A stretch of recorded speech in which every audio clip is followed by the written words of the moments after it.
మనతో పాటుగా ఎంపీ రఘునందన్ రావు ఉన్నారు. ఇటు ఇద్దరు ముఖ్యమంత్రులు కూడా 6వ తారీఖున కలవబోతా ఉన్నారు. ఇక తెలంగాణ రాష్ట్రానికి సంబంధించినటువంటి విషయంలో రైతు భరోసా, రైతు బంధు, అలాగే రైతుకు సంబంధించినటువంటి రుణమాఫీ అన్నిటి విషయంలో కూడా కమిటీలు అయితే వేస్తున్నటువంటి సందర్భం కనబడతా ఉంది. అన్ని విషయాలపైన స్పందించడానికి రఘునందన్ రావు ఎంపీ ఉన్నారు. సార్ నమస్తే. అన్నిటి విషయంలో కూడా రైతు భరోసాకు సంబంధించి, రైతు రుణమాఫీకి సంబంధించినటువంటి విషయంలో మినిస్టర్స్తో కమిటీలు అయితే వేస్తున్నటువంటి సందర్భం. నిన్న ఖమ్మం కేంద్రంగా ఒక రైతు ఆత్మహత్య చేసుకుంటున్నటువంటి వీడియోను కూడా మనం చూస్తూ ఉన్నాం. ఎట్లా చూడొచ్చు అంటారు ఈ కమిటీలను చూస్తూ ఉంటాయి? సో డిసెంబర్ 9వ తారీఖు సోనియా గాంధీ గారి జన్మదినము, వరంగల్ రైతు డిక్లరేషను, రాహుల్ గాంధీ గారిని పక్కన పెట్టుకొని ఆయన చెప్పినటువంటి మాటలు ఇవన్నీ మర్చిపోయి 7 నెలల సమయం పూర్తి అయిన తర్వాత కమిటీల పేరిట కాలయాపన తప్ప నిజంగా ఈ రాష్ట్ర ప్రభుత్వానికి రైతన్నల సంక్షేమం పట్ల చిత్తశుద్ధి లేదనేది నేను భావిస్తూ ఉన్నాను, మా పార్టీ భావిస్తూ ఉంది. నిజంగా రైతుల పట్ల ఆయనకి ఏమైనా ప్రేమ ఉంటే, తెలంగాణ సమాజం పట్ల ఆయనకి ఏమైనా కన్సర్న్ ఉంటే, సో ఇవేవి నచ్చకున్నా పోనీ నువ్వు చెప్పినావు కదా సోనియమ్మ రాజ్యం తెస్తాం, ఇందిరమ్మ రాజ్యం తెస్తామని, ఇందిరమ్మ రైతు భరోసా అంటివి, సోనియమ్మ జన్మదినం సందర్భంగా ఇస్తా అంటివి, ఇవేవి యాదికి లేవా? ఇవే పట్టించుకోవా? ఎంతసేపు ఎవరిని మంత్రుల్ని తీసుకోవాలి, ఎవరిని పీసీసీ ప్రెసిడెంట్ చేసుకోవాలనే దాని మీద ఉన్న ఇంట్రెస్టు రైతు ఆత్మహత్య చేసుకునే కంటే ముందు ధరణి సమస్యలు లక్షలలో దరఖాస్తులు ఉన్నాయి, సమస్య పరిష్కరిస్తాం, 10 నిమిషాల్లో పరిష్కరిస్తాం, 10 రోజులలో పరిష్కరిస్తాం అన్నావు. ఏం చేసిర్రు 7 నెలలుగా?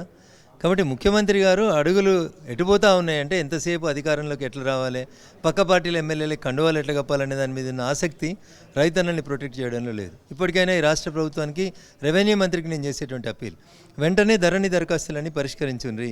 చిన్న సన్నకారు రైతుల అవస్థల్ని అక్కడికక్కడే మండలాల స్థాయిలలో కంప్లీట్ చేయండి. ఉత్తగా కమిటీలు వేసి కాలయాపన చేయకుండ్రి. కలెక్టర్లని వారానికి ఒక్కరోజు ఇవ్వమని చెప్పుడు కాదు మంత్రి గారు, ముఖ్యమంత్రి గారు, మీ మంత్రులే పోయి రెవెన్యూ డివిజన్ కేంద్రాలలో కూర్చొని సమస్యలు ఒక్కొక్క రోజు కూర్చొని పరిష్కరిస్తే ఈ రాష్ట్ర ప్రభుత్వం పేద ప్రజలకి, రైతన్నల పట్ల కన్సర్న్ ఉన్నట్టుగా భావించాల్సి వస్తుంది. 2 రాష్ట్రాల ముఖ్యమంత్రులు 6వ తారీఖున కలవబోతా ఉన్నారు. తెలంగాణ విభజనకు సంబంధించినటువంటి హామీలు ఇంకా చాలా కనబడతా ఉన్నాయి. భద్రాచలంకి సంబంధించినటువంటి విషయంలో 7 మండలాల ఇష్యూ కొనసాగుతూనే ఉంది. ఈ ఏపీకి పోవాల్సినటువంటి ఉద్యోగులు ఇంకా ఇక్కడ కొనసాగుతున్నటువంటి సందర్భాలు కనబడతా ఉన్నాయి. ఆస్తుల పంపకాల విషయంలో కూడా చాలా విషయాలు కనబడతా ఉన్నాయి.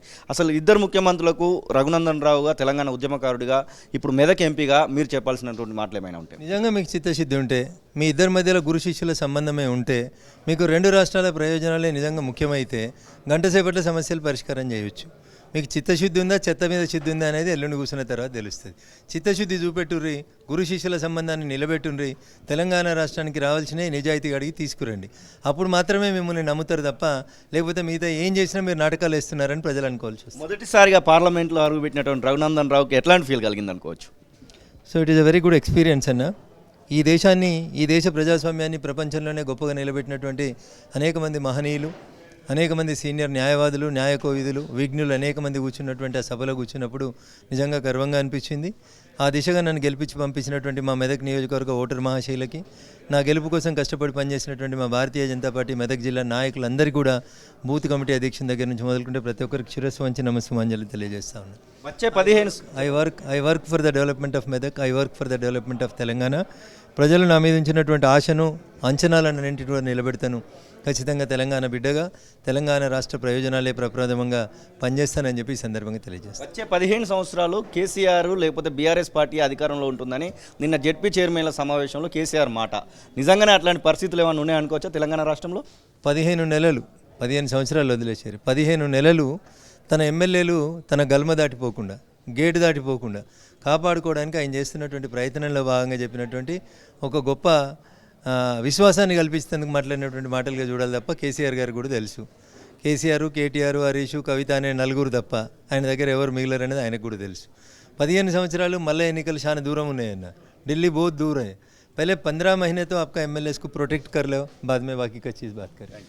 ఇది రఘునందన్ రావు చెప్తున్న మాటలు. ఖచ్చితంగా తెలంగాణ రాష్ట్రానికి సంబంధించినటువంటి విషయంలో బీఆర్ఎస్ పార్టీకి సంబంధించినటువంటి పరిస్థితి 15 నెలలు ఉంటే సరిపోతుందనే మాట చెప్తూనే, ఇక తెలంగాణ రాష్ట్ర ప్రయోజనాల కోసం నేను పార్లమెంట్లో కొట్లాడుతాననేటువంటి మాటను కూడా వారు చెప్తున్న పరిస్థితి. కెమెరా పర్సన్ సతీష్తో కలిసి శ్రీనివాస్, తొలి వెలుగు, హైదరాబాద్. అసలైన తొలి వెలుగు. ఫాలో వాట్సాప్ @తొలి వెలుగు అఫీషియల్.